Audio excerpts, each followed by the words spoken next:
And before I turn it over to our presenter, I'll read the disclaimer from our funder and then we'll get started. The contents of this webinar were developed under Grant H421F240198 from the U.S. Department of Education, the Department. The Department does not mandate or prescribe practices, models, or other activities described or discussed in this document. The contents of this webinar may contain examples of, adaptations of, and links to resources created or maintained by another public or private organization. The Department does not control or guarantee the accuracy, relevance, timeliness, or completeness of this outside information. The contents of this webinar does not necessarily represent the policy of the Department. The publication is not intended to represent the views or policy or be an endorsement of any views expressed or materials provided by the federal agency, EDGAR 75.620. And now I'd love to get us started with your business, your benefits, Social Security work incentives for self-employed success. And I'll turn it over to Ray Cebula for our presentation. Thank you, Ray. Thank you very much.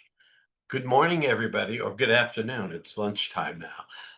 So I just want to welcome you to today's session, and we're going to go through a lot of information fairly quickly. We have taken into account your need to ask questions. Get them in the chat box, please. And we've got a little team here who will be responding to those questions. So we are going to focus on Social Security benefits, their work incentives, and self-employment, how this works. I just have to give you the commercial for Cornell. I am on faculty at Cornell. I'm a lawyer by trade, but I've been working with Cornell for the last 25 years. And here is our also disclaimer from the agencies, reads the same thing. We just added a special thank you to NDI for their leadership in managing this grant and having us as a part of the grant. So what you need to know, we're going to start with special Title II disability rules for self-employment. So the benefits that we're going to be addressing are Social Security disability insurance, childhood disability benefits, or CDB, and disabled widows benefits, DWB. We will talk about SSI later, but we have to talk about these two separately. And the first thing you need to know about all of this is that you need to be sure which benefit you're receiving. If we're talking past each other because you've told us you're on SSI or you're on SSDI and that's not the case, then what we're telling you is not going to make any sense. So please know what benefit you're receiving. Title II benefits, what are they? This is, again, SSDI, CDB, and disabled widows. Social Security uses special rules for self-employed people on Title II disability benefits. When working with self-employed people who get these Title II benefits, make sure to explain these rules when you're discussing Title II. Title II is insurance. It is not the SSI program. You have worked, you have paid into the Social Security system via FICA taxes, and you have worked enough to become insured. I'll tell you about SSI when we get there. So the first work incentive that everybody on Title II receives is the trial work period. And this is counted two ways for somebody who is self-employed. The trial work level is $1,110 in 2025. That's going to go up a little bit every year, we hope. It will never go down. We have this notion called NESI. It's net earnings from self-employment. If you are self-employed, you have expenses. You might rent a storefront, you might have a kiosk, you're buying supplies to sell to people, you're paying electricity, you have business expenses.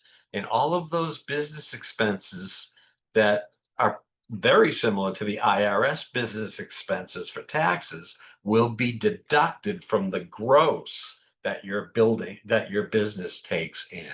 So we only want to know what you earn. If you have earned more than that 1110 figure, you use a trial work month. Self-employment can be tough, right? We all know that it could take several months to begin making money. That doesn't mean you're not working. It just means it's going to take time for that business to incubate and hatch. Yeah. If you work at this business, for more than 80 hours during a month, you have used a trial work month.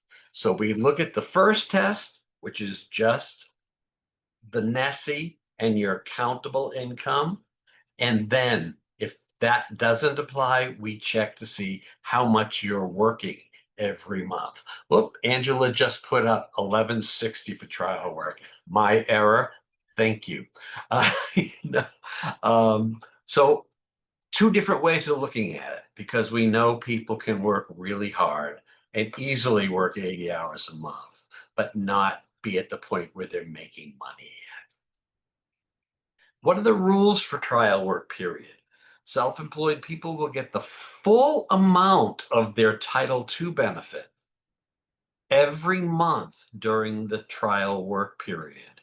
So not only are you getting the money that you're earning, but you are getting your full benefits check. No questions asked. Only months when you meet that NESI, net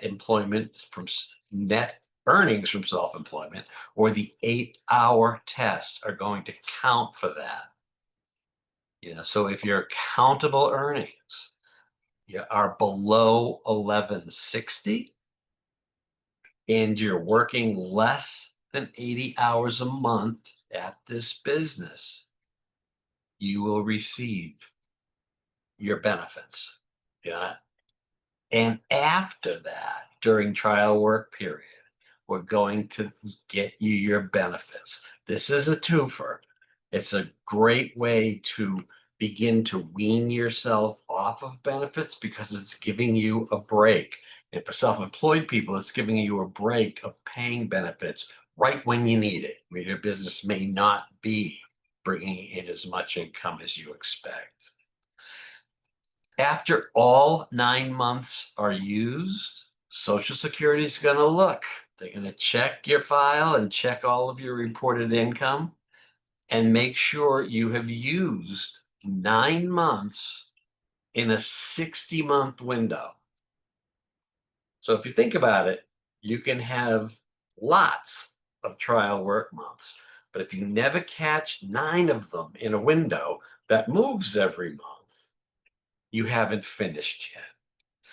If they did not use them, you're going to keep counting until you get to the 9th month.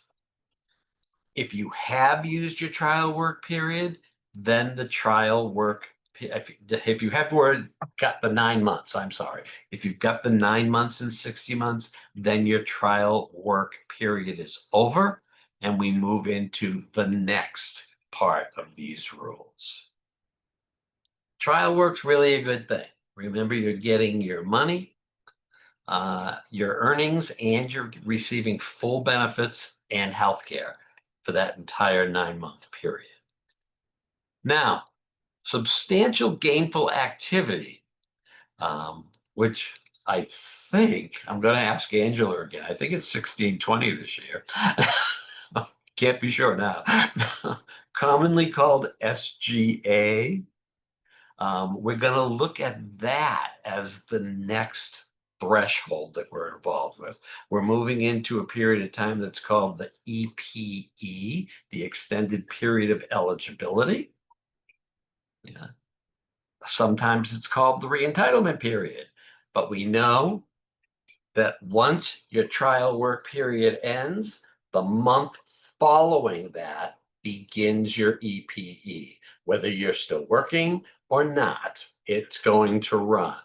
This is a 36 consecutive month period. Again, it's called the re-entitlement period. Why is that? Because if you do SGA, so you're performing substantial gainful activity, Social Security shuts off the benefit spigot. If your income drops below SGA, Social Security turns the benefits back on. Now, they don't do it automatically because they don't know, right? You need to report. Make a monthly report of your income and the work incentives that you've used so that Social Security can keep on top of this. All right. Notice this last bullet. If you work at SGA levels, so your business is doing well, your countable income is above 1620. After the 36-month RP, your benefits will be terminated. So Social Security is giving you 36 months and 9 months, 45 months for all of your goals to play out. That's a good long time. Terminate is a tough word to hear, but there's more protection coming for you. Now, this is another rule for self-employment. If the person has been eligible, yet the owner of the business is eligible for Title II benefits for less than 24 months, Social Security is going to use 3 different tests to see if you're working at SGA levels. Significant service and substantial income is the first one. Are you working, providing business services to your business a significant amount of time every month? Think back, 80 hours, that's significant. Substantial income is above 1620 a month. Countable income, and I'm going to tell you what countable income is. That's the first test. If they can't get you with that one, they move to the second test, the comparability of work activity. Now, what they're going to do, let me set up a business. I set up a little bookstore. What they're going to do is look at what I'm doing in my bookstore and see if it's comparable to what other bookstore owners are doing. Well, it may not be. Other bookstores, may close down and the owners lugging boxes of books and climbing ladders to put them up on the shelves. And I've got a severe physical impairment. I can't lift a case of books, let alone climb up the ladder. All that's going to do is make my condition worse. So we're going to look, is my work comparable to what other businesses do? If it's not, then I'm good to go. But Social Security has a third test waiting if it's not. The worth of the work activity. This is a tough one to explain to people because I don't like to be in the business of diminishing work activity. But what is my work activity worth if I can't carry cases of books and shelve them?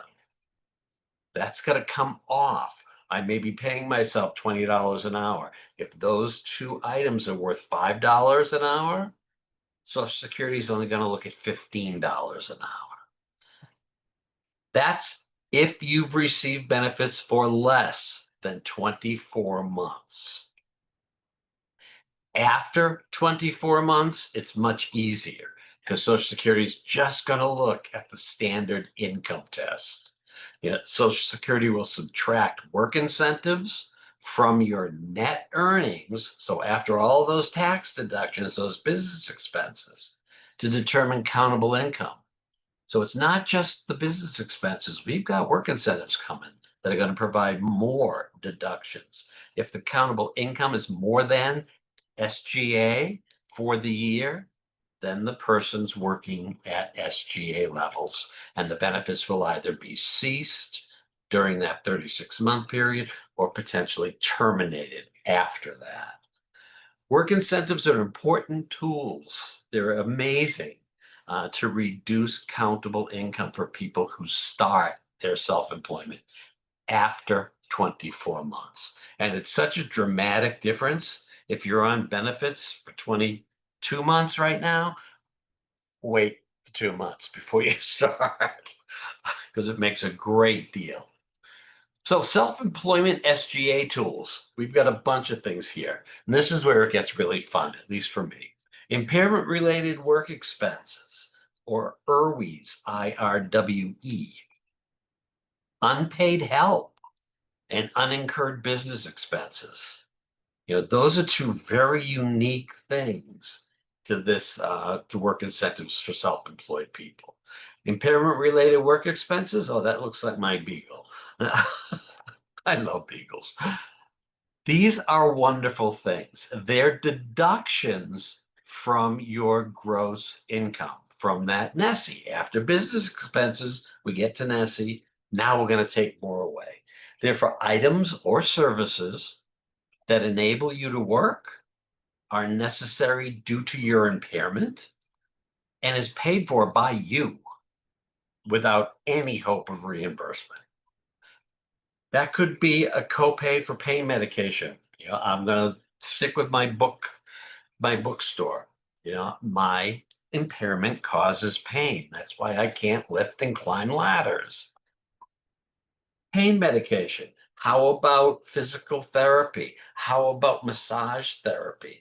Do I need to join a gym? My spouse has rheumatoid arthritis. He needs gym with pool. So he can swim. That helps him. That allows him to work.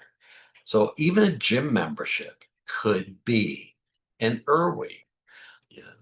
You have to pay for that IRWE during the month of work activity.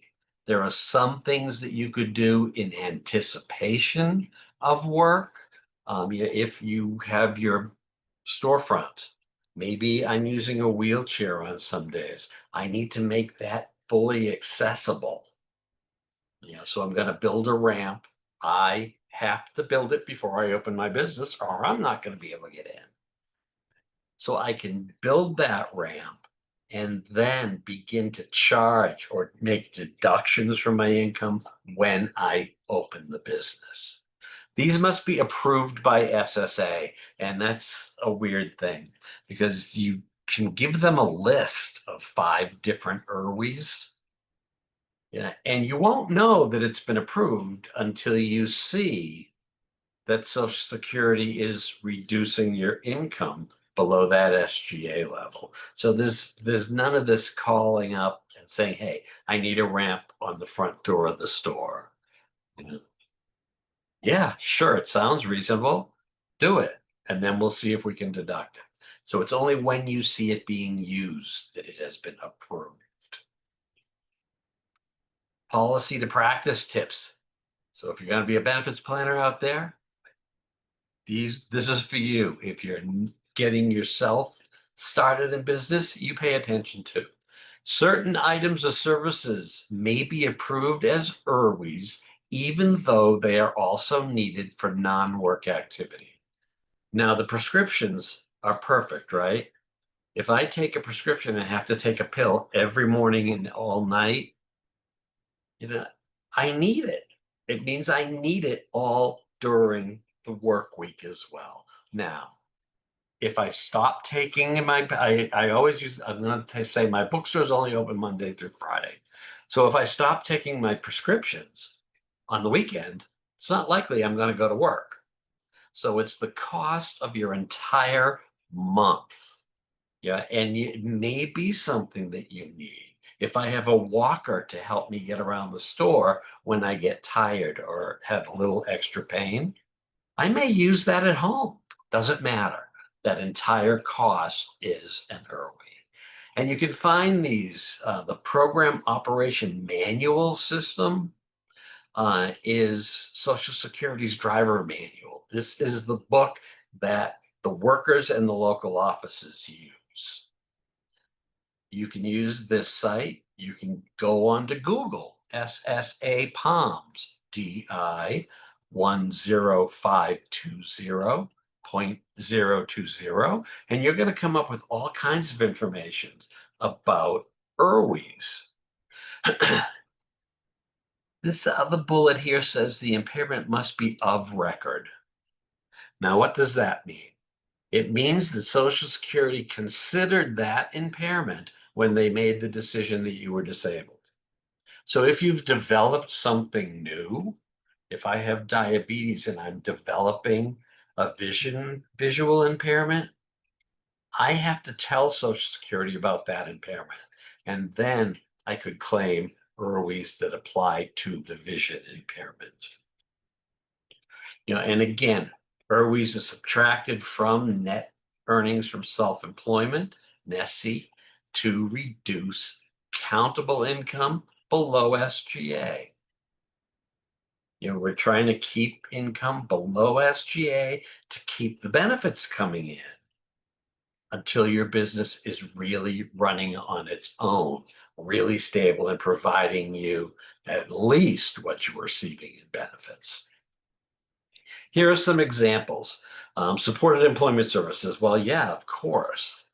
If you have a job coach coming in the first hour of Monday or an hour before you open the store on Monday to get everything set for you, help you get the business ready to open, and help plan your week, that hour, if you're paying for it, is an IRWI. Attendant care services. How about transportation? If the transportation is related to your impairment, I can't take a subway. I'm a nervous wreck, and I can't get on that subway at rush hour. It'll just make me crazy. Well, how about an Uber? The difference between the subway and the Uber is your IRWI. Medical equipment and devices, that's an easy one. Work-related equipment and assistance, as a business owner, you're going to be doing this. In my world, if I were working for somebody, I would ask them for this equipment, but I could buy it myself and make a deduction. Service animals. You got a companion animal, you have a service animal. This is all good. But remember, you have to get the dog a license. The dog had to be trained. You need that heavy duty harness. You need the vest. You need to take it to the vets. You need animal food. Don't stop at the dog. Residential modifications, bathrooms and entrances and exits. We can't modify the kitchen. Routine drugs and medical services, all of that boring stuff that you may take for granted. What if I take a prescription drug that bothers my stomach and the doctor said, I think you should take 2 or 3 Advils if that's happening? Not Advils, what am I talking about? Tums. 2 or 3 Tums, and that will settle your stomach down. Well, now it's a medical service. It's not just because I had a great Mexican meal last night and I have heartburn. Non-medical appliances and devices, that walker is a non-medical appliance. And services related to community-based residential program probably is not going to apply to our situation. So I'm not going to talk about it. We're keeping a list of these. We're keeping the monthly cost of each, and we're keeping a receipt. Because the first time you're going to report these IRWIs, you have to have it all documented for Social Security. And we need to provide those receipts as part of that documentation. They will likely say you don't have to report these again, just report them if they change. So if I get a new drug to replace the old drug and the copay is $1 rather than 50 cents, I want to let Social Security know. Here's the receipt. Recurring expenses. You know what? This is a good thing to know. You can buy something, anything. I'm going to buy myself a big computer monitor because of my visual impairment. and it's going to cost me $500. I can claim that once, or I can prorate it over up to 12 months. So what works better for me? To have a 400 and what did I say, $500 IRWI in 1 month, or divide that by 12 and keep that IRWI equal for 12 months? You've got to do the math twice to see what happens. Rental goods. I talk to people a lot about this when they're looking to buy an electric wheelchair, and they're just, they're going to work and they're not sure, so what should we do? Well, rent the wheelchair, just like a car. You can rent it just like a car. And the rental cost every month becomes your IRWI. And they're not cheap, but it's a big IRWI every month to allow you to stay below SGA and give that business time to grow. So consider that, and I've made deals with my client. It's a 2-year rental. Let's talk in 1.5 years to see how things are going. And if they're going really well, maybe it's time to buy. You can prorate it for another 12 months, and then you'll be on your own. And we can draw this experience out for you so that you're comfortable with every step that you're making. Now, this is amazing. Unpaid help. And I had a plumber who had unpaid help, and it's a great story. He became disabled and decided he wanted to go into plumbing and air conditioning type business. Well, his impairment was not going to let him lift half of what he needed in that business. He had a traumatic brain injury and had a real tough time remembering. He could do his plumbing in certain circumstances if his son, adult son, was there to say, okay, Dad, now this is the pipe that connects here, get it connected. With explicit instructions from the son as to how to do things, because he just forget. He was a very typical TBI client who just couldn't remember. And it's just the way that impairment focuses on somebody's ability. He had an overpayment, a big one. And I said, well, how often does your son come with you? He said, oh, to every call we get. My physical impairment might not let me lift something, but I can help him lift it. The two of us can do it. So he does that stuff, and he coaches me through the repairs that I have to make. I know how to do them when I'm doing them, but I'm not necessarily sure I'm going to remember everything that has to go on around it. Unpaid help. So what does a plumber's assistant make in your area? And if that's $20 an hour, every hour that son provided unpaid help provides me with a $20 deduction. So you can see that can be pretty substantial. That could be pretty substantial. What if I'm not, it might be because of a TBI. It might be because of an intellectual disability. What if I'm not good at math? And my spouse takes care of the books. Not making any money. What does a bookkeeper cost on average in my area? And every hour of bookkeeping services I get for nothing gives me an hourly deduction. This is fabulous. This is fabulous. And it only exists for self-employed people. All right. What we're doing with this deduction, again, is making sure net earnings from self-employment are reduced below SGA to ensure that your disability benefit will continue.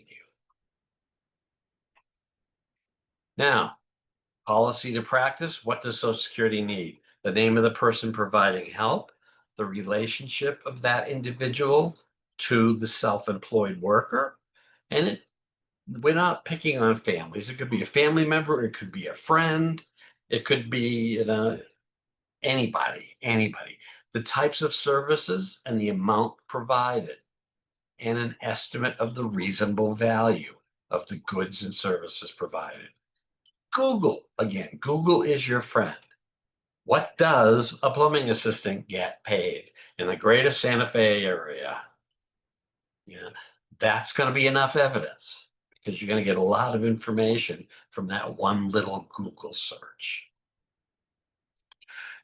And this is great too, unincurred business expenses. I mean, what is that? I'm going to be, again, in the bookstore here. And I was working with the vocational rehabilitation agency in my state. And I said, I wanted to be a bookstore owner. Well, what do you need to do that? Yeah, I need my license. I need my permit to rent things and make sure, and all of the license to sell it, all of that stuff. But I'm also going to need a computer system. Cash registers are all on computer now. One of those machines that lets people swipe their cards. The monitor. How about the internet service? That's going to be critically important. And the utility bills, electricity. All of that was given to me by VR. The hard equipment, the computer and speakers and all of this other stuff that I needed, and the card swiper was given to me by VR. They also provided me with 6 months worth of electricity and 6 months worth of internet in hopes that that was all I'd need and I'd be able to do that in the beginning. So all of that's a deduction. All of it is. What's the value of the computer? What's the value of the card swiper? What's the value of the electricity? How much did that internet cost? It all becomes a deduction to keep your net earnings from self-employment below substantial gainful activity. And this is pretty phenomenal, pretty phenomenal. Any expense paid by another person or agency. I got all of this from the VR agency. What if my parents decide once that ends, once the VR services end, they're going to provide me with another 6 months of internet and another 6 months of electricity? It's just a different language on the same form, And again, all for the purpose of keeping the benefits coming in. Yeah, and again, not forever, but until your business is up and running and can provide what you need to live on, and hopefully more.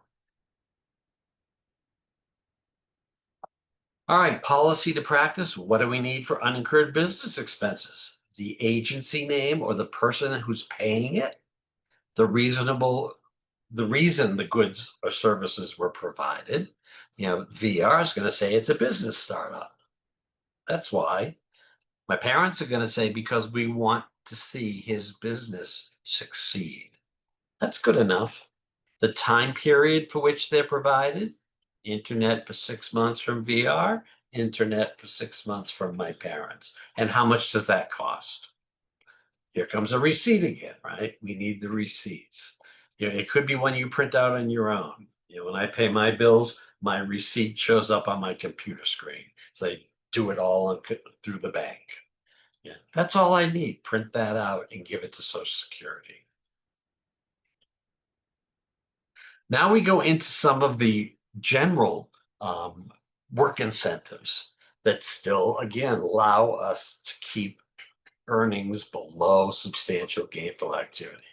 And one of them is called income averaging. Now, remember, we have that SGA line. If my income is going above it and below it and above it and below it, let's take those months where that's happening and average them. If that average is below, brings your income below net, if that average brings you below the SGA level, Social Security is going to just wipe it all out and you're paid. You're paid for those 4 months. At the end of the year, this can happen too, because you have to pretty much project what your income is expected to be for the first year. And at the end of that year, you're going to sit down with Social Security and reconcile all of this. Does this make sense? Did what we give you make sense? Do you owe us money? Do we owe you money? And that reconciliation will result in the projection of income for the next year. If you have severe ups and downs, you may want to let Social Security know before then, because maybe it's not working out in accordance with the projections that you made. Report, report, report. I'm going to say that over and over again. Your condition, report the wages and the fluctuations if they're getting too big to not fit into what your projections are. Tell Social Security. And here's another good one: unsuccessful work attempt. This is a burst of substantial gainful activity. So I open the store and, it's a bookstore. People come in, they want to look. Most people who go into a bookstore to look come out with more books than they wanted. So that's a good thing.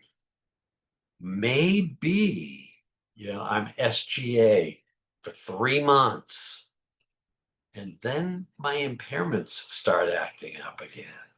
And there was a day where I closed the shop in the morning and just opened it in the afternoon. That affected business.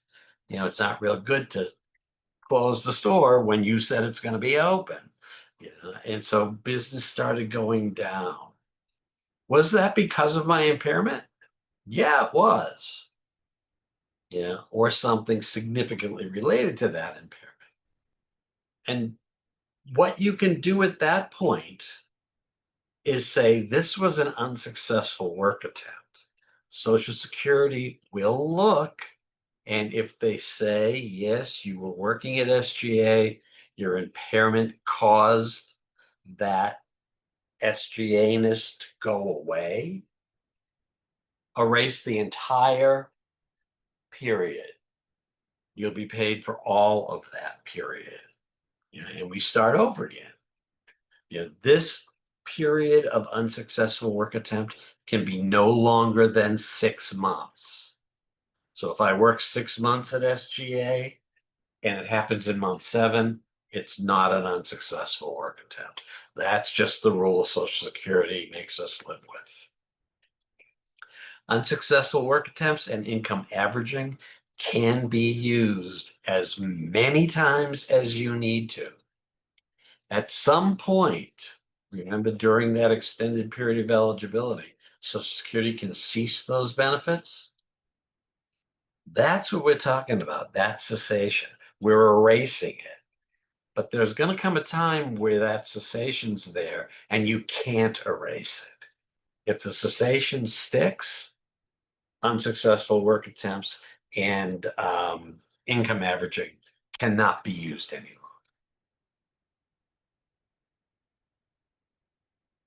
All right. These two tools, averaging and unsuccessful work attempt, it's a unique situation, right? You're employed, you're the boss, I'm running the bookstore. It's gonna be tough to average income.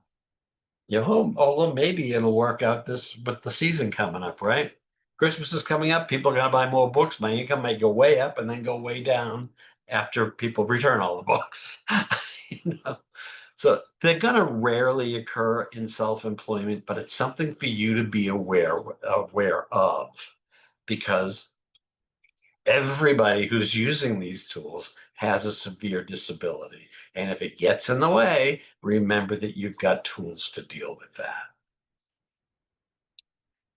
All right. how to report net earnings from self-employment, NESE, to Social Security. This is critical. This is very critical. Anybody that goes to work, and we're focused on self-employed people right now, have to report their income to Social Security. If you just assume they're going to find out, well, they will, because you're going to file taxes, but that's going to be 2 or 3 years before Social Security finds out. You don't want that to happen. You want Social Security to know right away. And you're obligated to report your income when you sign on that dotted line for benefits. So as soon as you start earning income, you need to report. It may not be above SGA, you still need to report. I like to tell people, report during your trial work period. It gives you, I mean, do you have to? No, it doesn't matter, because it doesn't matter how much I earn. I'm going to get my money. Well, report. There's no pressure. And by the time you get to month 10 and your extended period of eligibility begins, you're in the habit of reporting. Get in the habit. Keep records of all of your income, all of your expenses, the number of hours you're working each month. It's all going to be important, particularly the expenses, right? You need to know. You will have a business plan, that we're not going to cover during this training. We're just covering work incentives. But you'll have a plan that's going to tell you what your expenses are going to be. Your taxes are going to deduct all of those expenses as well. So there's plenty of information available. We just need to keep it.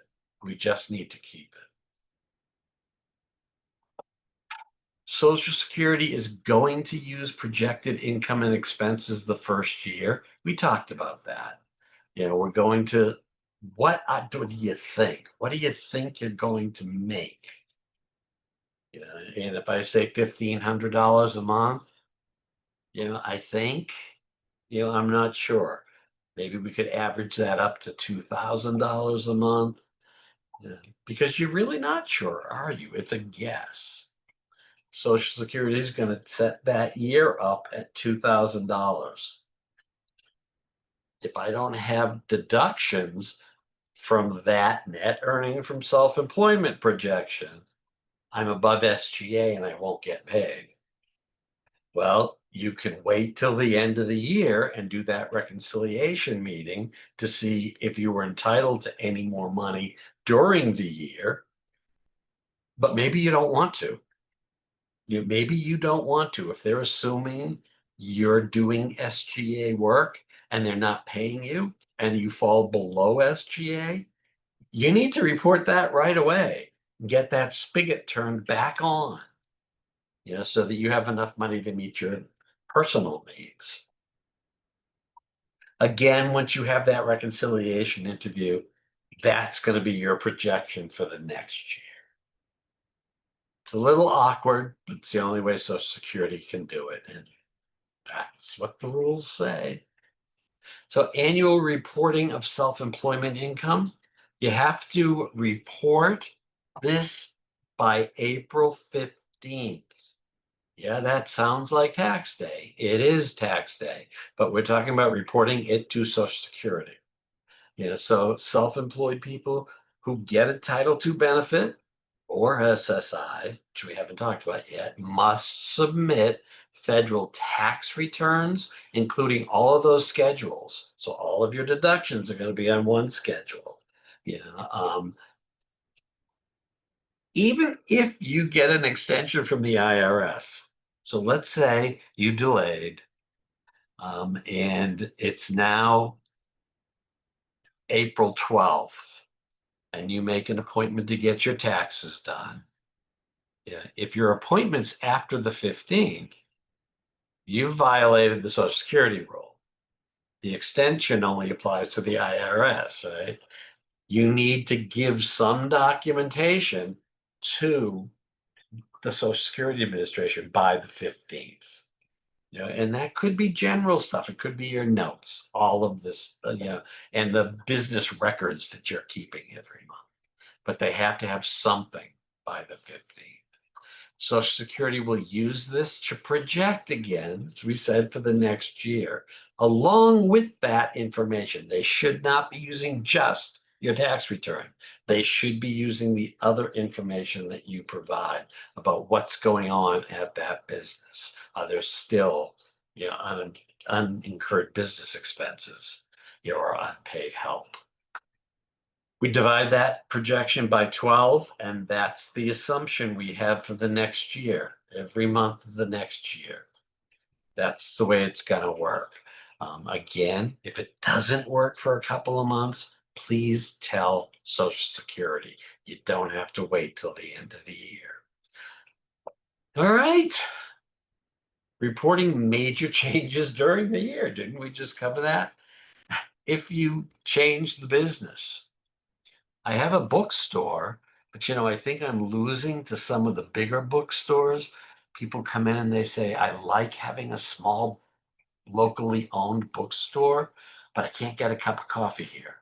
So I'm going to set up very informal little cafe and some table and chairs so people can get a cup of coffee for themselves. That's pretty much starting a little business. It's expanding your business beyond the book selling. You got to tell Social Security. If you stop working, clearly, if the business fails, you need to tell Social Security because they're still going to assume that you've got money for several months if you don't tell them it stopped. And if any significant changes to your self-employment habits, to your income or your expenses occur, we need to tell Social Security. And that's whether they're good or bad, right? If my expenses decrease, I have to tell them because my money that they're giving me is dependent upon what we came up with at reconciliation. Changes are only, it's only going to avoid problems if you report them immediately. All right. Are there any questions that we might want to answer? I think we're doing pretty well. I know the team's been responding. Hi, Ray. Yes, there's quite a few questions in the box. So what we're thinking is we're going to gather them up at the end. And if we don't have time for them, ask you to answer in a Word document that we can then share with everybody. Because there's a lot of really great questions, but I know we still have quite a lot of content. So we'll carry on for now and see how we get on by the end. All right. This is going quicker than I thought it was, so we might actually have 15 minutes at the end. Perfect. We'll do a combination. Thank you. All right, now we're done with Title II. So if you want to get your Title II questions into that box now, we're really switching gears because we're switching to supplemental security income, or SSI, and the work incentives that exist for SSI. Now, SSI is a needs-based benefit. It is basically a federal welfare program. So we're looking at the person's income, we're looking at the person's resources in order to qualify for SSI. And we're looking right now, again, at net earnings from self-employment. So we're going to look at all of that, and it's going to affect your SSI. The good thing about it is it's not off and on like Title II was. SSI, as your income goes up, your SSI benefit comes down a little. Social Security cares about less than half of your earnings. So we're going to use our calculation sheets to get that down. And as you go through the SSI process, it's much smoother. It's also much safer and predictable. And your Medicaid benefits are just going to stay with you until that bookstore is making a ton of money. So subtractions and deductions from NESI. Again, NESI is what you made, not what the business made. We're going to use these to reduce that. When we use it to reduce it here, we're not pulling income below SGA because the SGA doesn't matter. What we're doing is keeping your SSI benefit higher. The federal benefit rate for SSI is not that much. In 2025, the maximum that an individual living alone is going to receive is $967. SSI in most states comes automatically with Medicaid. There's a handful of states that require a separate application. So don't worry, don't wait. If you're filing for SSI, you're waiting for your application to be processed, you can file separately for Medicaid. Get that Medicaid filed quickly. So let's see what else we got here. Work incentives we're going to use to deduct NESI. Now, these are all on the calculation sheet, and we can get that to you if you're interested. Some of you likely have it.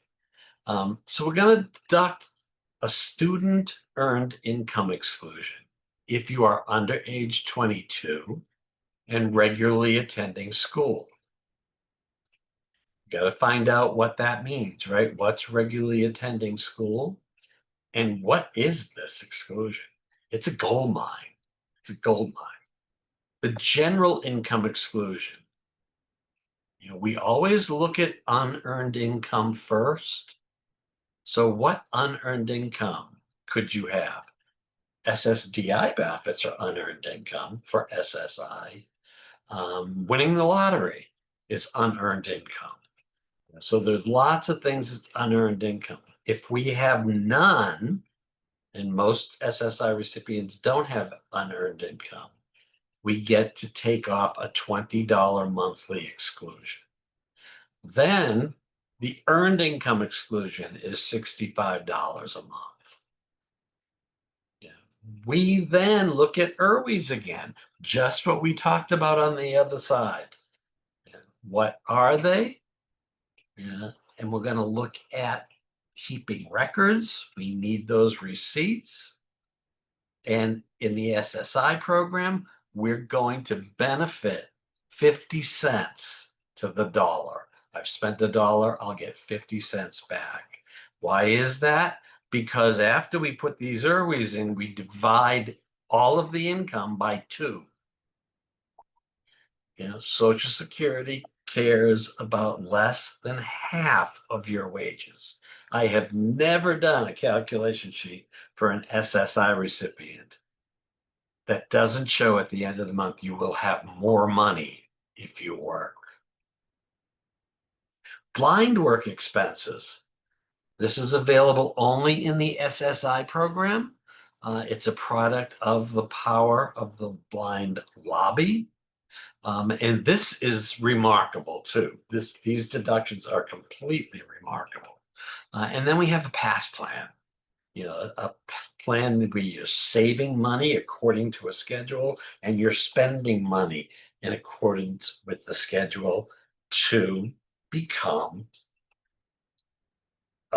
to get to your vocational goal. Let's put it that way, to get to your vocational goal. If my vocational goal is to open a successful bookstore,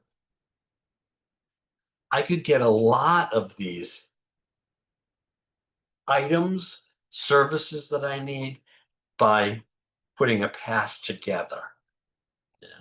And when you see how that works on the calculation sheet, it's amazing. I save $300 a month from my PASS. My SSI goes up $300. Sounds like free money.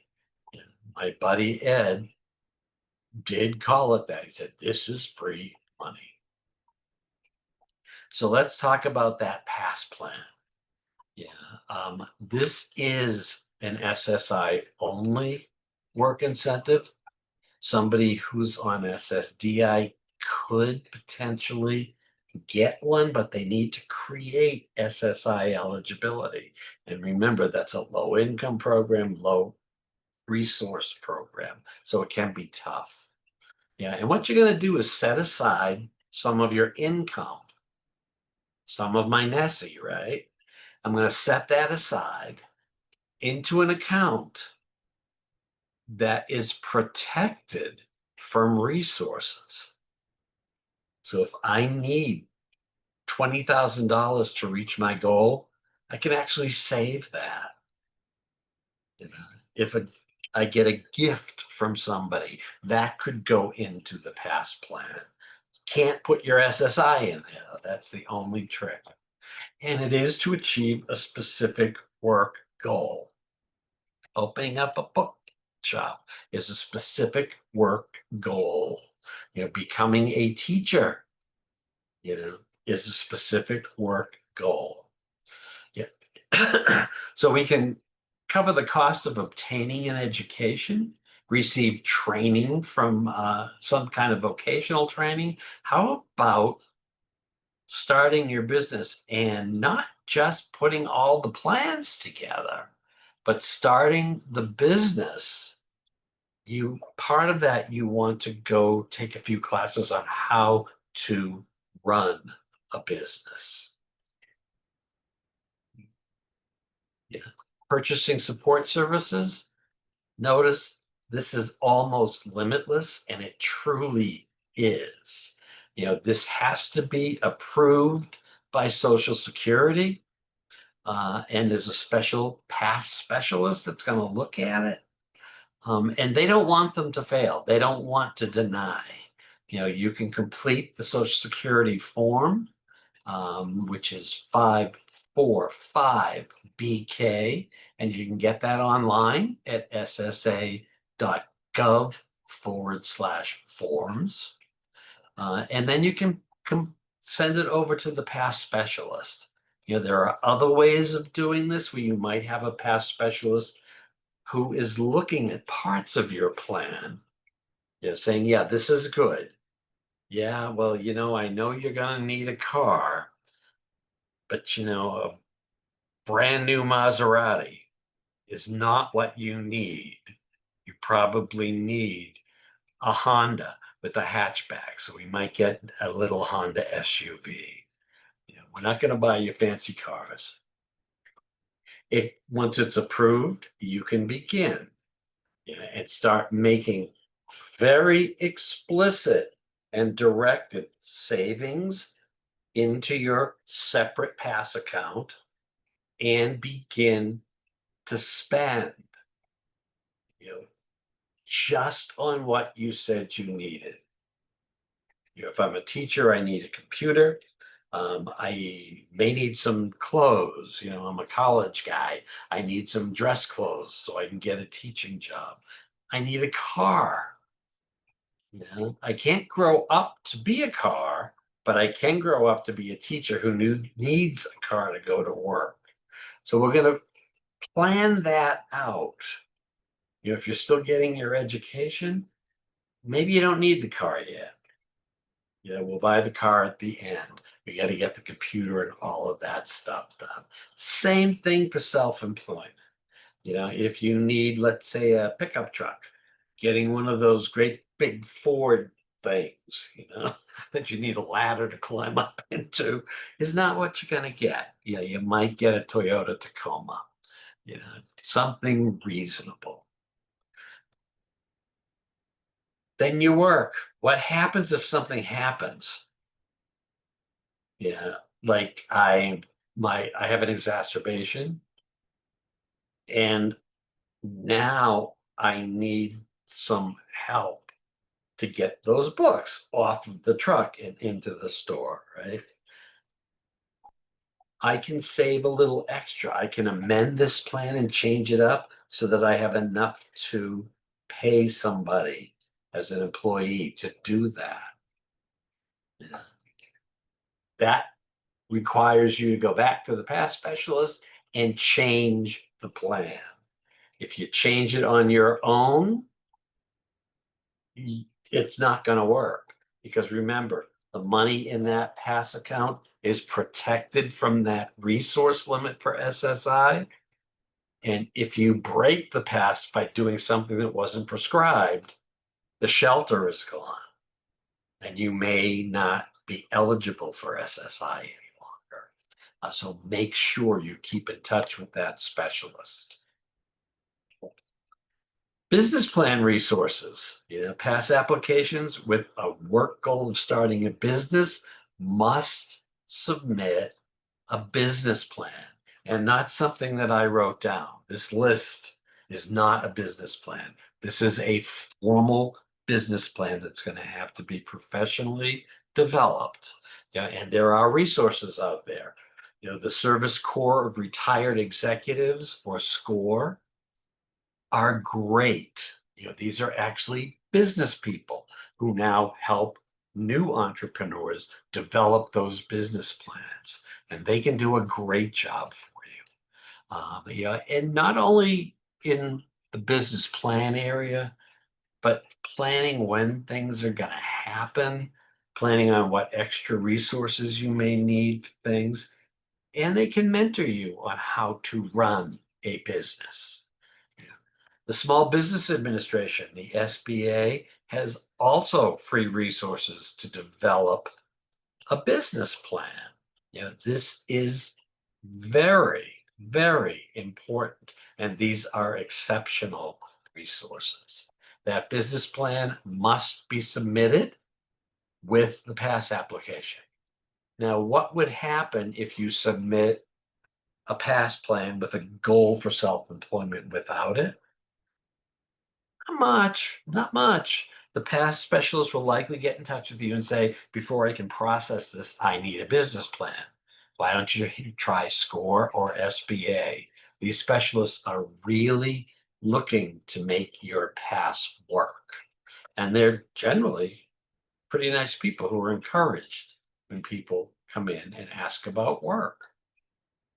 Separate bank account. This is critical as well. I have a checkbook. That's my money. I buy groceries with it. I go out to dinner with it. Whatever else I need to buy. I do CVS runs with it.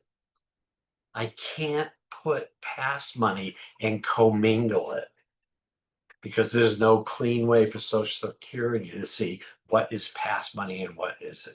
So the result is I now have two checkbooks. One that does nothing but buy things for me, and one that does nothing but spend money in accordance with my plan. Never the twain shall meet. It's really dangerous to confuse these things. And much like self-employment, you're going to end up with a separate account. You're not going to mingle your money with the business money. All of this is going to be separate. So for self-employment, we're going to have three accounts, right? My personal account, my business account, and my pass account. Sounds like it's more work. Trust me, it's going to avoid problems. Here's a Pass Online website that I can tell you about. This was a program that Cornell developed. My buddy Ed, again, who used to teach with me, and Brett, this brilliant computer guy, put this together. You can use it. The website is ytionline.org, and you'll see the link to it. And you can just do passonline, one word.org, and get there as well. And rather than looking at the Social Security form, which of course is written in government language, this asks you very simple questions. What do you want to do for work? That's a simple question, rather than what Social Security does. Which activities would you like to engage in and to perform SGA? That's the type of questions that form asks. And if you're not sure, this has a help button. How do I describe what I want to do? And there's a help button, and examples will pop up, giving you an idea of what you might want to include in your answer. You go through these questions, And if you're working with somebody to help, and potentially even the pass specialist, if I'm working with a client and I'm developing a pass using this tool, I want my client to give me their password for Pass Online. And I'm going to tell my client, start answering questions. This is your plan. We want you to build it. And when you finish the first couple of pages, let me know. I'll go in and I'll possibly suggest some edits to it. If we have the pass specialist involved, which we have had many times, the pass specialist might say, the Maserati's that's out of the picture. Let's get that Honda. Okay, we'll change that. When the pass specialist says hit print, you got a plan that's going to be approved. If you're doing it with me and we don't have the cadre involved or the specialist involved, I'm going to pretty much think that what we've done together is going to be approved. Magically, when I hit print, the pass comes out on Social Security's form. All you need to do is sign it. I don't know how Brett did that, but good for Brett. Well, here's the Pass Online address. It's created by our institute, the Yang Institute. It's a really good tool. And I think for those of you who are working with people who want to become self-employed, if you do this, and you do let your consumer fill out these forms as much as possible, you're investing them in this plan that is hoping to help them succeed. And I think that kind of personal investment is critically important. So, resources for self-employment. What kinds of stuff do we have, for self-employed people?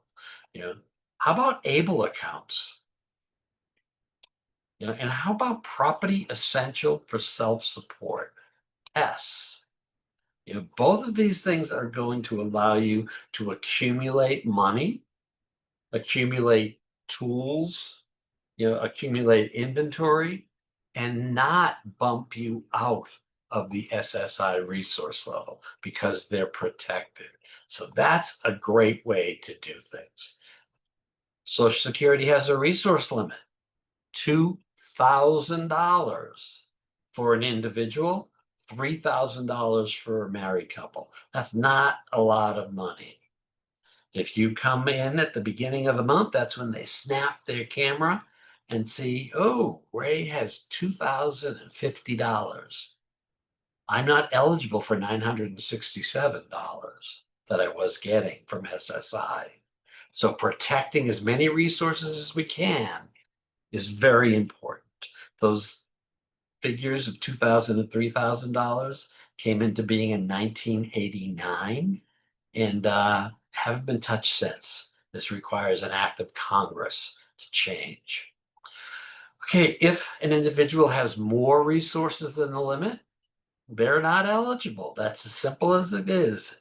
It's clearly that easy. If you are not eligible for SSI because your resources are too high, you'll be suspended for 12 months. If it goes into month 13, you're terminated. So we need to protect resources. The resource limit impact on self-employment, you got to save money. And if it's a small little one-man bookstore, I own all of that money. If you have a corporation, that's a different thing, right? But if I'm a self-employed guy having a bookstore, all of the business assets belong to me. I have too much in resources. You got hundreds of books, Ray. $30 a book, that's a lot of money. So we want to protect as many resources as we can, and we got a couple of tools. The pass is one tool. We're using that to get to our goal, our vocational goal. But you can have $50,000 in a pass with a spending plan to spend it all before you get to your goal, and it won't count towards resources. Now, able accounts, one of the new kids on the block, it's actually been a while, but they're really good. And PES, property essential for self-support, are the Social Security related tools for us to save money. Now, able accounts changed the world for a lot of our SSI recipients. It was the first time I could say that as an SSI recipient, you can amass wealth. And I never thought I would say that. Never thought I would say it. It's a tax advantage account, and it's savings for disability related expenses of the designated beneficiary. If I set up my own account, I'm the designated beneficiary, I own it. But it's not countable. Right? My parents could set up an account for me, for me. I'm the designated beneficiary. The ABLE account is established and maintained by a state agency or somebody who's contracting with the state if they're a private company. Most states, if you're in California, you call CalAble. New Mexico, ABLE. Ohio has a stable account. All the same thing. Some ABLE accounts are national. I know Ohio has a national account. Yeah. And we want to shop, right? We want to look. I want to look at the New Mexico rules. I want to look at the interest they're paying. And I want to look at Ohio. Doesn't matter where my money is. You got your computer, and you just do your bills that way. So who cares where it is, right? So we shop around for the most beneficial account for us. Now, right now, the individual must have been blind or disabled because of a condition that began before their 26th birthday. That doesn't mean you were diagnosed before your 26th birthday. If I'm 30 and I want an ABLE account and I can prove that my disability began before age 26, I don't need SSI. I don't, so I have the 26, I have before 26. My doctor diagnosed me then. I just didn't apply for benefits till later.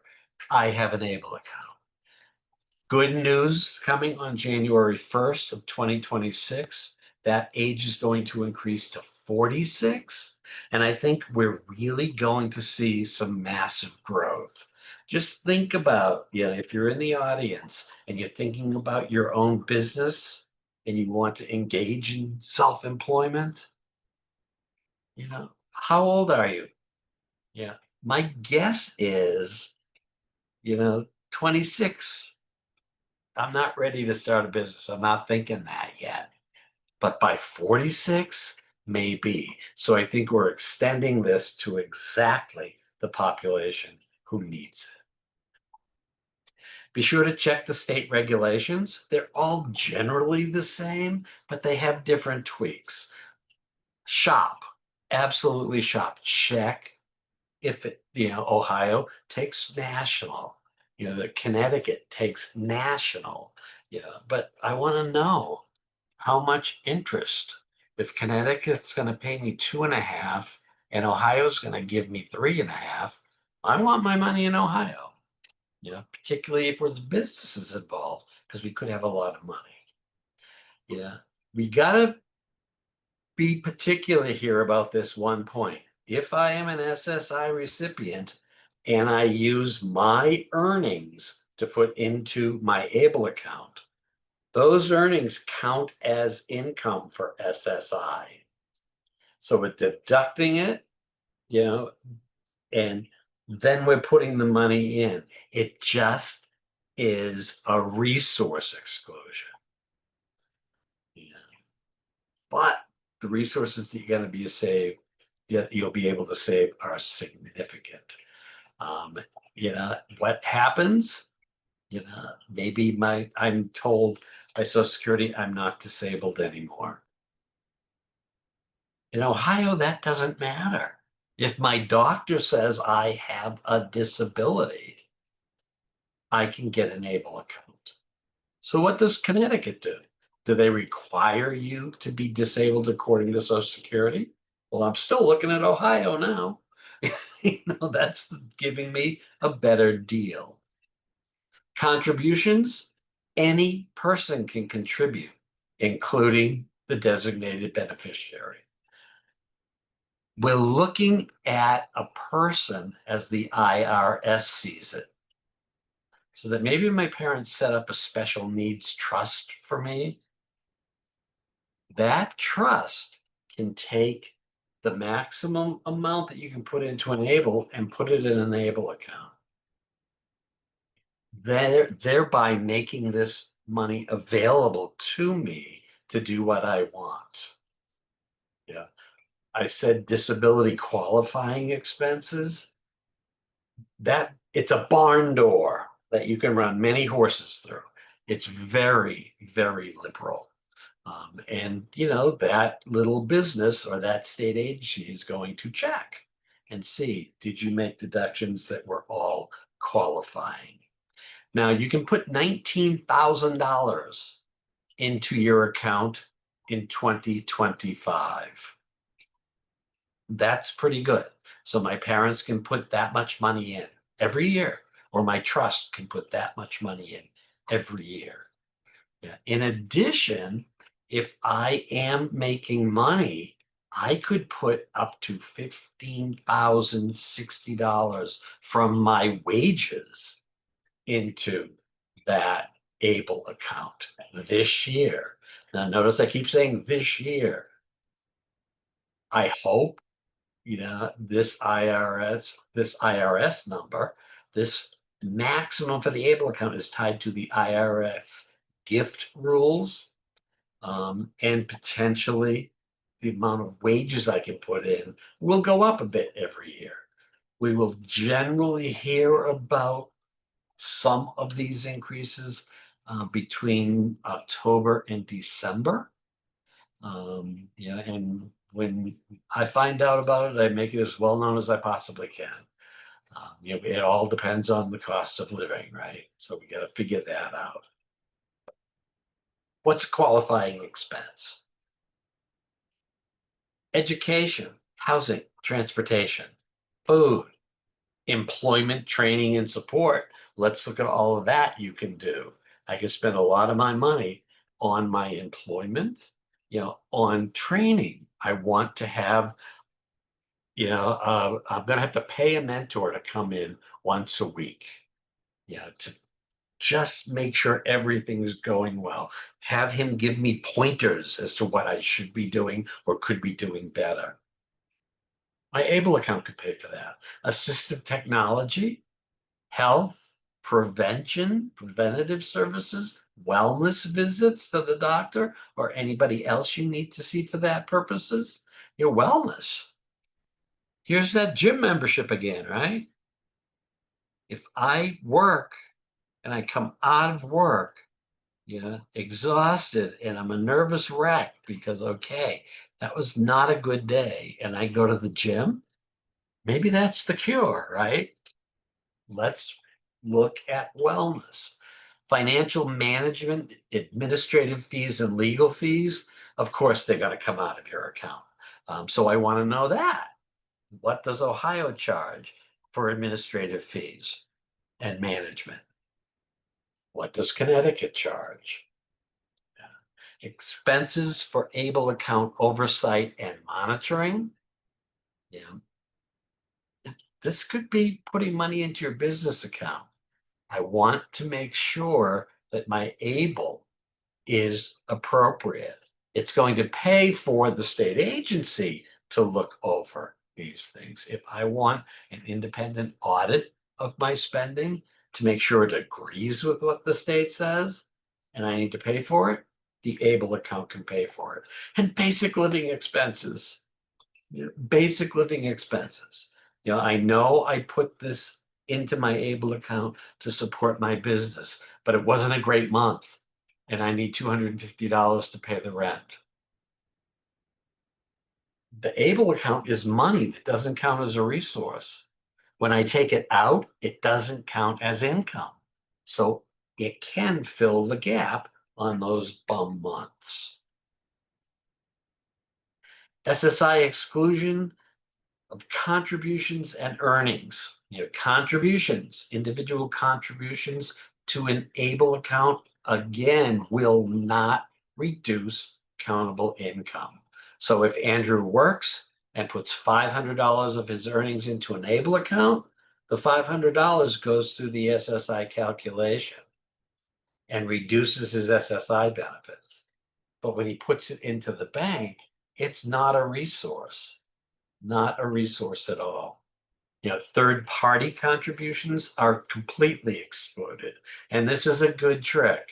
It's not a trick, it's perfectly legal. But if Andrew's mother deposits $500 into his ABLE account, SSI will not count it as income or a resource. So please, Mom, don't give Andrew the money to put into his ABLE account. You put it in over the head of Andrew so it doesn't have any contact with him. And you get both income and resource benefits from that. Now, earnings. The SSI program excludes earnings. So the interest or the dividends, what if I went to Ohio and I did an investment plan? My ABLE account is going to be made up of stocks, bonds, and cash. Well, maybe I'm going to get more money. I'll have more income. None of the income counts. It stays in the ABLE account. Andrew, that's what Andrew did. And that's good. You got to have, you're playing the stock market now. And there's risk involved. When the ABLE accounts set up these investments, they're pretty low risk, but you're going to need to be involved a whole lot more. You're going to be, you will have to pay attention to what's going on and manage those things yourself. At least be able to tell the plan manager what you want to do. How much can you have? You can have up to $100,000 in this account. Now, I don't think anybody should really, right? If you go over $100,000, you of course can have $102,000, that regular resource limit, before it starts counting. Anything under $102,000 is going to make you ineligible, for SSI. That's not what we need. And I said I don't like to see people with $100,000. It's because ABLE isn't really a savings account. I like to call it a spending account. A better life experience now. So if I need some of that money to get a nicer apartment, I can do that and pay the difference in the rent from what I was paying, through the ABLE account. So I think this should be actively used. If somebody puts $19,000 in my account, I do not want to see that, at the end of the year. I want to see a lot of it spent. There is a lifetime limit on contributions as well. Most of them are over $500,000. That's amazing for an SSI recipient to be able to have $100,000, and over your life, $500,000 or more. It's a great thing. All in accordance with the 529 plans. You know what those are? Those are the plans that you use to save for your kids to go to college. The ABLE is 529A. So it's going to be controlled a lot by the IRS, but it doesn't count for SSI. That's the good thing. And if something happens, If I'm the designated beneficiary and something happens to me and I pass away unexpectedly, the money in the ABLE can be gotten to by the states to repay for Medicaid. There are 9 states, Ohio being one of them, that has said, no, we're not going to do that. You know, if Medicaid does want money back and there's anything left, it will go according to my will, or if I die without a will, according to the state law. So we could pass this over. It's great. It's not like you're going to lose it if you don't use it. Okay, ABLE accounts and self-employment. That's what we're for here. That's what we're here for. The designated beneficiary can save their own money to start a business or cover living expenses while that business is getting ready, right? While that business is growing and producing profits. That's a real nice safety net, isn't it? Yeah, because if you go above SGA, 16.20 you're not eligible. If you work, and save money and it's in a bank account for SSI purposes, you're not eligible. But if I put money to support my vocational goal and I spend it to pay my rent, to buy food, to make up gaps in the course of the month, to keep me personally stable while the business is growing, that's a great thing. I now have a nice little rainy day pot, pay the rent. I want people to be able to do that. Since ABLE accounts can be used for qualified disability expenses, it can make accounting difficult. So this ABLE account, which is again a separate bank account, needs its own checkbook. And even making notes. I'm an old guy. I still make my notes on the check registers to see what I've spent money on. And when you're doing this to spend money on rent, and you're pulling out at the same time for business related expenses, you got some bookkeeping. So it makes it a little difficult, but it's worth the effort to keep your business going and to grow that business so that you don't need SSI anymore. It probably best, to have an SSI recipient, self-employed person, hold their owner's draw. I can take money every month and this is what I'm paying myself, provided there's enough money coming in, right? And put it into the ABLE, so that money is protected. Because you can use it for almost anything. That is one good way to use it. It means now I think I have 4 checkbooks, right? All that need to be balanced at the same time. All right, and property essential for self-support, or PES. I am a plumber because I like this. This is a good example. I have a van. I have some very expensive tools. I've got pipe. I've all those tools I need to plumb, whatever they are. They're worth a lot of money. That equipment is worth a ton of money. Isn't that a resource? If it's a countable resource, I'm not likely eligible for SSI.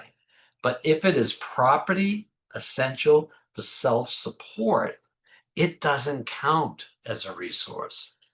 So if I become disabled and I've got all this plumbing gear, but my goal is to still be a plumber, that resource, the equipment, will not count as a resource because I'm expecting to use it in a business or a trade. And that's the first test. Is it used in a business or a trade? How about property that represents government authority to engage in income producing activity. This is a little bitty thing. Yeah, but I like to use Alaskan fishing rights. Many native Alaskans have licenses that are worth a fortune, because it allows them to fish in certain places, without limitations, so that they can feed their families over the course of a year. That could be sold to some other native Alaskan person. It's PES. It's PES because it's property essential for my self-support. I'm not going to sell it right now. I need those fish.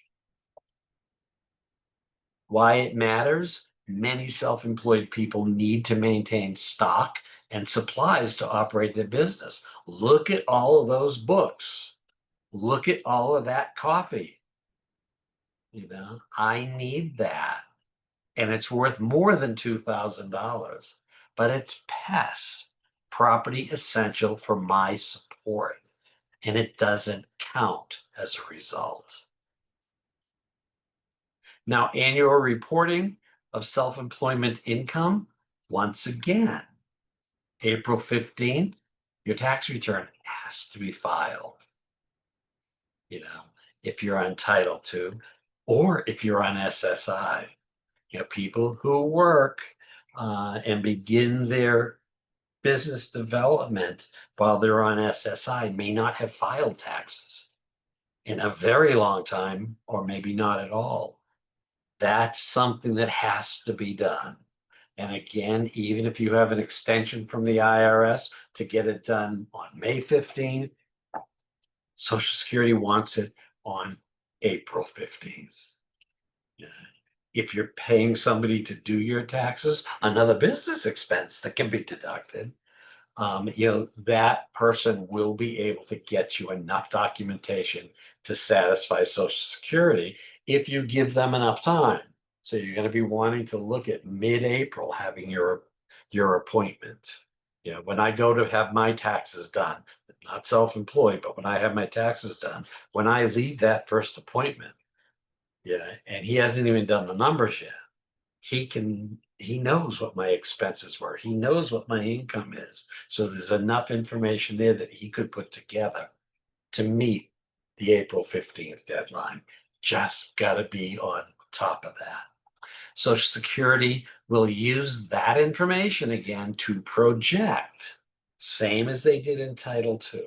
We're going to look at your business income over the year, reconcile the past year that was pure projection, and then develop a projection for the second year.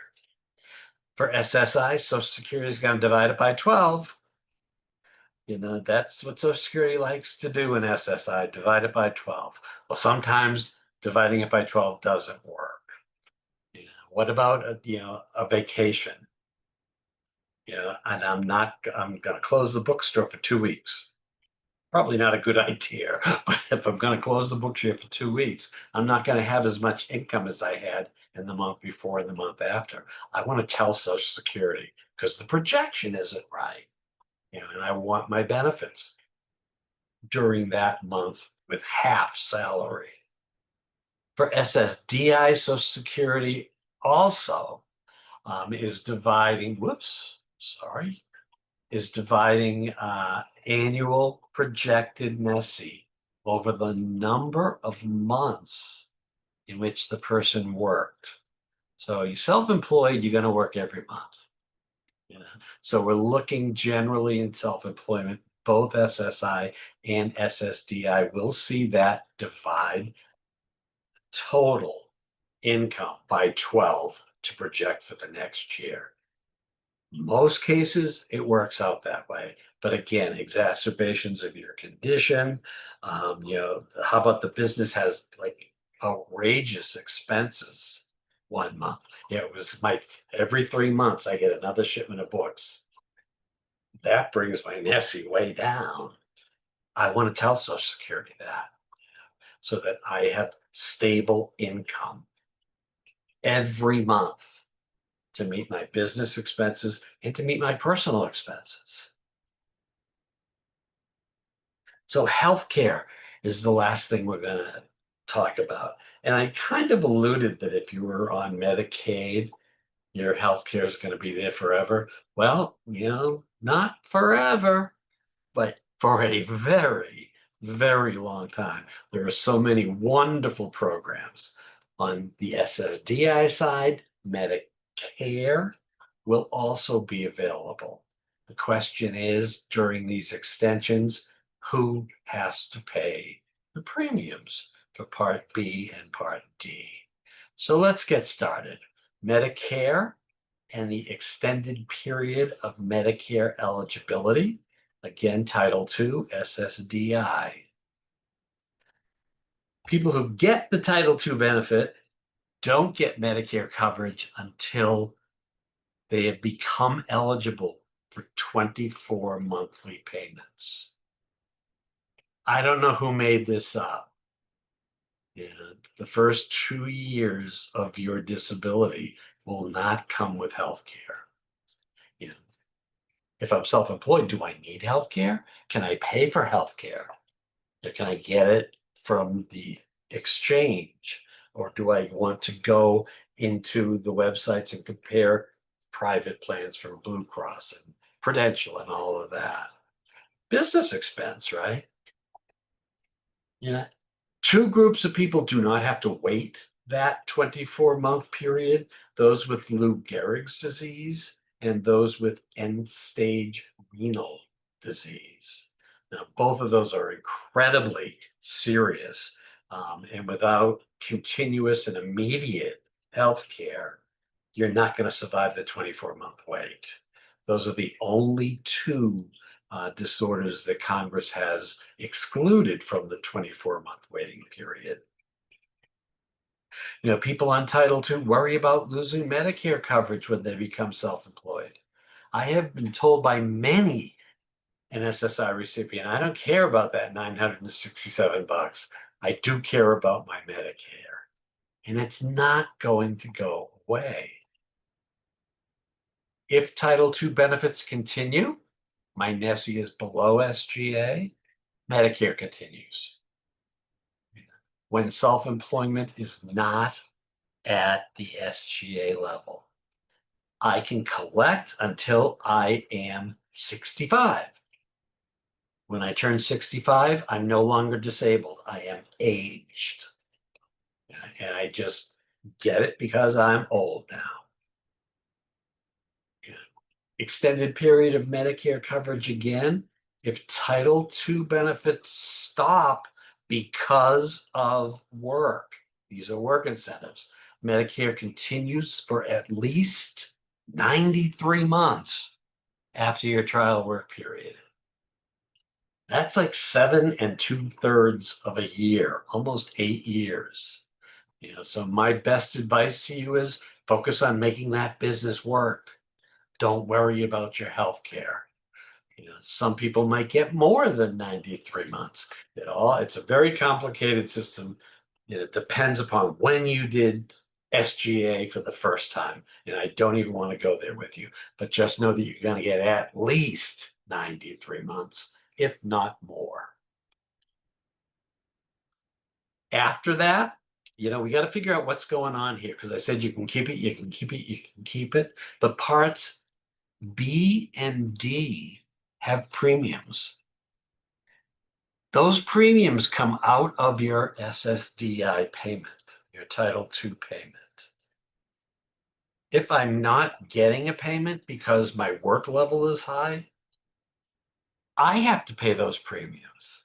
So part of this is now planning to pay for those premiums.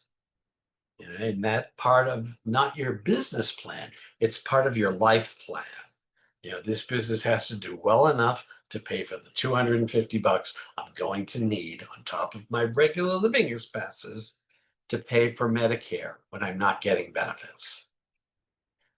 So that goes up every year as well. It's $185 a month this year.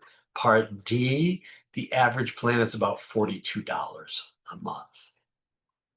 it's not something you don't want to consider. It's something you need to consider, because that $230 a month makes a difference. Now, Medicaid, SSI. Oops, no, I got to go back. Let's stop that. After that 7 2/3 year goes by, you can still keep Medicare. At that point, you have to pay premiums for parts A, B, and D. So we take that $230, and we're going to add about $470 to it. Now it's a lot of money. When we're looking at that kind of money, what is it? Close to $700, more than $700 a month. Can I get a plan from Blue Cross? Can I go on to the exchange and buy a plan that's going to meet my needs for less money? Got to be smart about purchasing your health care at this point. So remember, you can always keep your Medicare. The question is, who needs to pay the premiums? Now we'll move into Medicaid. Medicaid is a much more pleasant ending. Medicaid is a cooperative federal and state program. It's Title 19 of the Social Security Act. Has different names. If I'm in California, it's Medi-Cal. If I'm in Tennessee, it's TennCare. If I'm in Massachusetts, it's Mass Health. So if you get on to Google again, Medicaid in Tennessee, and you're going to have TennCare, then you can use that for your searches. Okay. Each state has many Medicaid programs. Everybody thinks Medicaid is Medicaid. Far from it. We're going to take you through some of them right now. There's Medicaid for low-income families and children, and there's Medicaid for people with disabilities and older adults. Because on the SSI side, when I hit 65, I'm no longer disabled here either. I'm just old. Here's the difference between these two plans. Medicare is federally funded. It's federal insurance. If I leave here in New Mexico and I'm traveling to Tennessee and I get sick in Tennessee, it's the same insurance program. Nationwide, it's the same thing. There are no state variations. It's 100% federally funded, along with the premiums that you have to pay. Now, Medicaid, on the other hand, is publicly funded health insurance. The federal government sets broad rules, and the states then have a lot of flexibility as to what they're going to cover. And that could depend on a lot of things. If it's a poorer state, they may not cover as much as a Massachusetts or a California will pay. The funding for this is also divided between the federal and the state government. The federal government usually covers about 55% in most states, but in poor states like New Mexico, the federal government covers 80% of the Medicaid bill. It's all based on the per capita income in each state.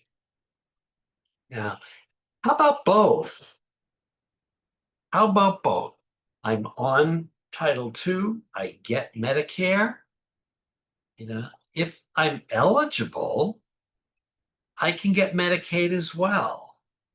And it's very similar to the SSI formula, but there's a couple of extra deductions. And if you have both of these, you're considered a dual eligible. Medicare pays first, Medicaid picks up the rest. Medicare has copays, they have co-insurance, they have deductibles, and that can be pretty expensive. But if you have both, those deductibles and copays and co-insurances are swept up by Medicaid, and you're covered. That is the gold standard. Ray, this is Lexi from NDI. I just want to give you a little time warning. We have about 10 minutes left. Okay, thank you very much. You're welcome. Oh, we'll get through this. Okay, SSI Medicaid eligibility. In most states, again, people on SSI get Medicaid automatically. Couple of states, you got to apply separately. People who used to get SSI can qualify for automatic Medicaid. People who receive childhood disability benefits or disabled widows benefits, that Title II benefit, if that person was on SSI and Title II knocked away the SSI, that person keeps their Medicaid regardless of how much their benefit is. That's a great thing. People worry, people are worried about this. They're often worried more about this than they are their cash benefits. So what happens if your income reduces your SSI to 0? 1619B, another game-changing program. It allows me to be an SSI recipient who receives $0. Yeah. And I get free Medicare. If what caused me to go to 0 was earned income, again, work incentives, you got to work. So NESI must be below the statewide threshold or an individualized threshold.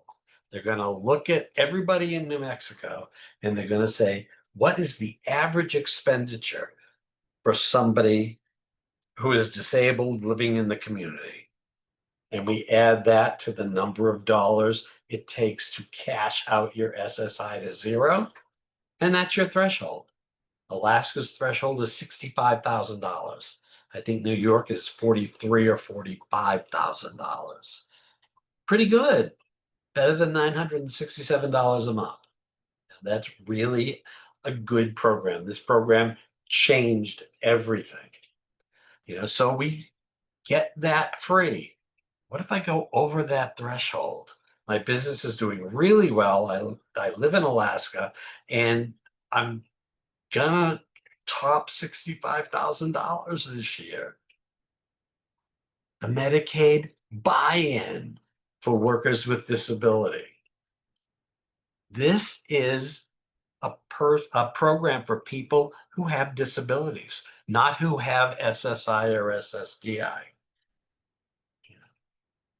You can then opt into your state buy-in, and almost every state has them.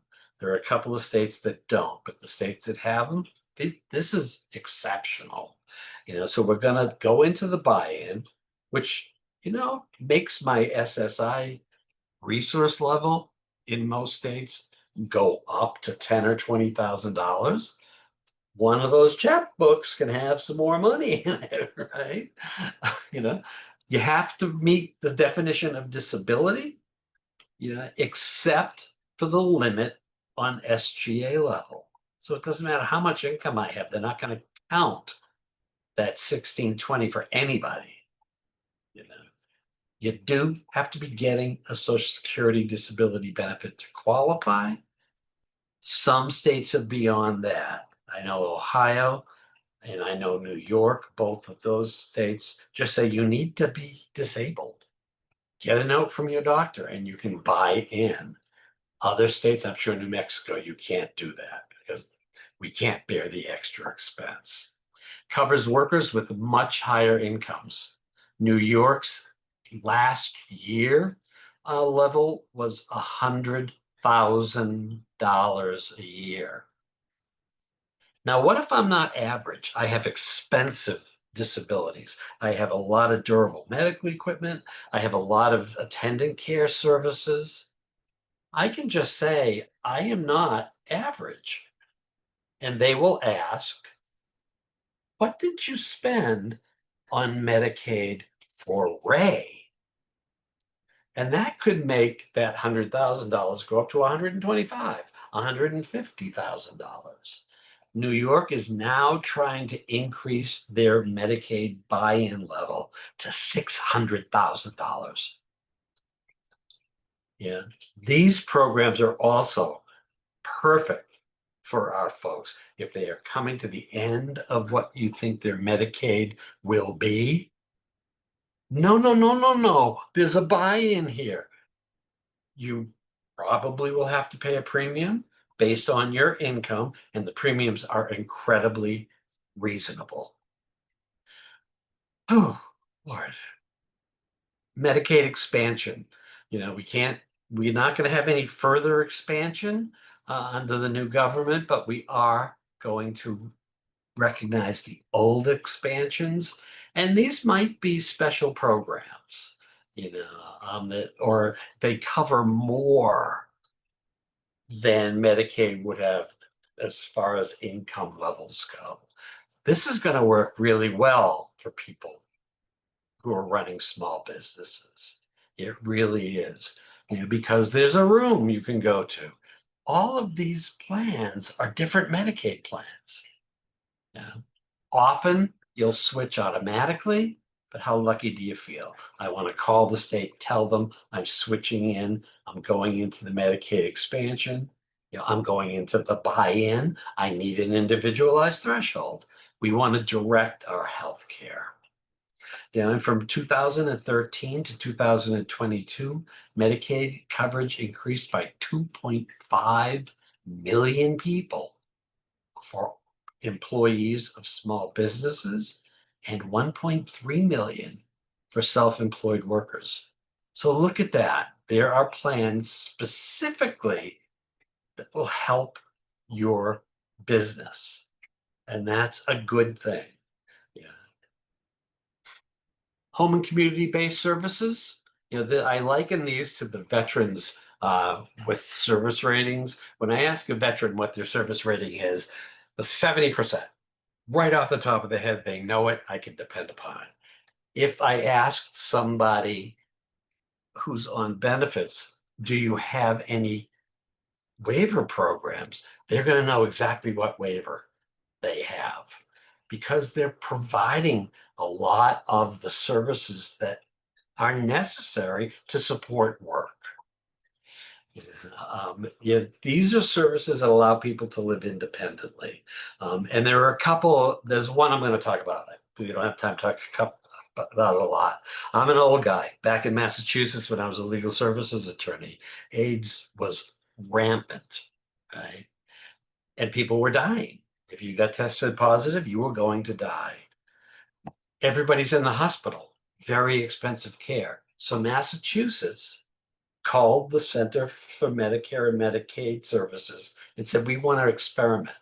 We want to do away with the income level for Medicaid for HIV people. If you tested positive, you're eligible for this. We believe that providing them with the medication they need will keep them in the community and potentially keep them at work. We know that was the right thing to do. And then they said it's going to be cheaper than putting all of these people in the hospital. And they provided the backup for that. So Massachusetts can break the general Medicaid rules for that population. And there are all kinds of waivers, but you can be sure, it's going to be a rare client that you see that does not know what kind of waiver that they are on.